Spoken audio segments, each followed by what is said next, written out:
Hey y'all, today we're going to be trying out a couple of upgrades. Got a couple of buckets to try out here. Got an 8-inch trenching bucket and this massive 47.5 big bucket.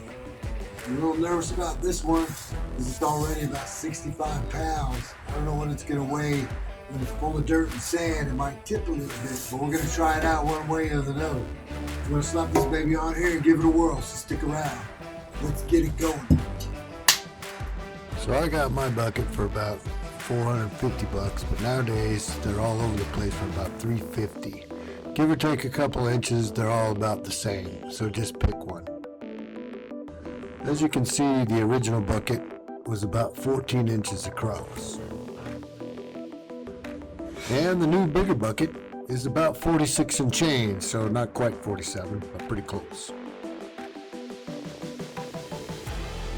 Alright, let's get the old bucket off and the new bucket on.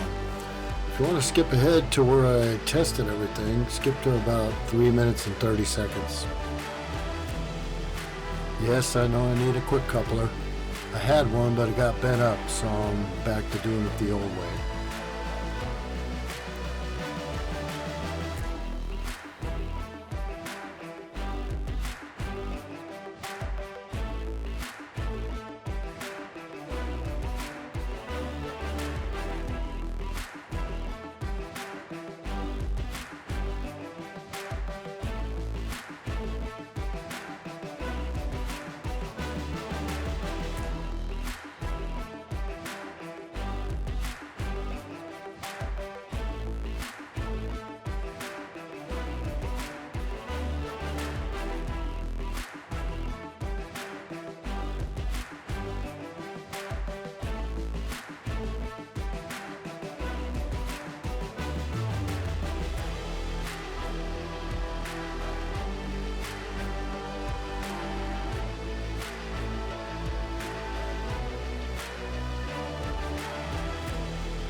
Alright, that's not much of a test. Let's take this thing out to the homestead and give it a real workout.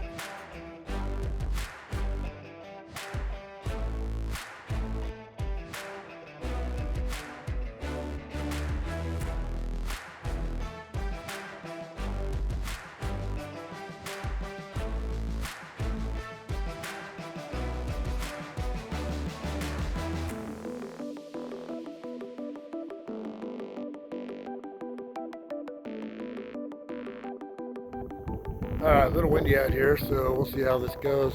Out at the homestead, we're a little up in the hills. We do a little pan so you can see what's up. Kind of up in some elevation. So let's get this thing started up. We're basically gonna take a crack at this little side of the hill right here and see how it does. Let's get it going.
All right, let's review how this thing do.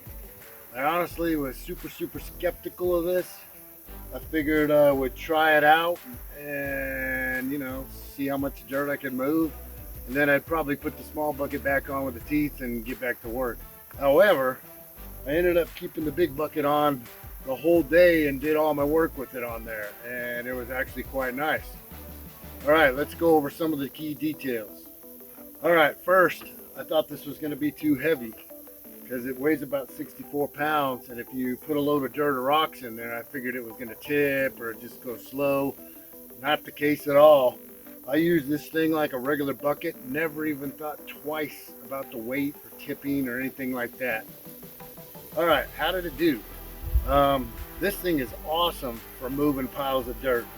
There's a couple reasons why that is. Number one, it can scoop more. It doesn't have teeth on it, but it can scoop a whole lot more dirt as long as it's not compacted or full of rocks, and move it to another, swing around and move it somewhere else.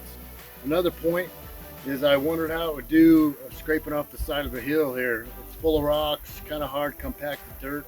It actually did pretty good.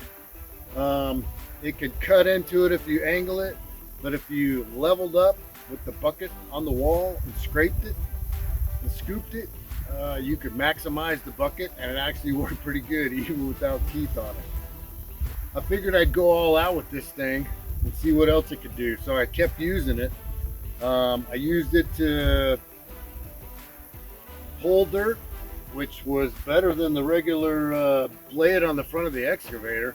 I mean, I was pulling piles of dirt. This pile of dirt that I had here, I drug that sucker back in a couple of scoops, whereas if I was using the blade on the excavator, it would have taken forever. So you got to do some finish work with the blade, but moving dirt with the blade tipped backwards and pulling, oh man, pretty sweet. So then I tried the next thing is to see how it could do with pushing dirt. So I put the bucket down like this and then pushed dirt over the side over here, and it actually worked pretty good too. I initially thought it would wobble around too much with the boom, but it stayed pretty straight and level and steady, and it could push a whole lot more than the blade on this thing. So that's another double thumbs up. With the regular sized bucket, you can scoop and precision work, but then you got to move the dirt, and it just takes forever with it. Plus, if you've tried to move dirt backwards with a smaller bucket, yeah, you can do it, but it's not that feasible. You're better off using the blade. End result, it's the end of the day, and I'm debating whether to even take this off to get some more work done tomorrow. It did so good and it moved a lot of dirt, I might just leave it on. I wish probably that it had blades on it, but I think the best use for this thing would be moving dirt piles and leveling and things like that. Honestly, I never even thought about the teeth. It did great. It's not bent. It looks great. It could pull out rocks out of the side of the hill. The whole reason why I wanted this big bucket was because all I could afford was this Mini X, and it just doesn't move dirt. If you've ever used a bigger Mini X, they can move a whole lot more. And I thought, why not give this bucket a try and see if I can turn it into a dozer, dirt mover, and whatever else. I'm very pleased with this. It ended up being a sweet purchase. All right, thanks for watching. I'm giving this massive bucket a double thumbs up. It was awesome for moving stuff around. I would definitely recommend it if you got a backyard that doesn't have rocks in it. You just want to move dirt, dig dirt, whatever, level it out. Double thumbs up. Thanks for watching. See you on the next video, and tally ho.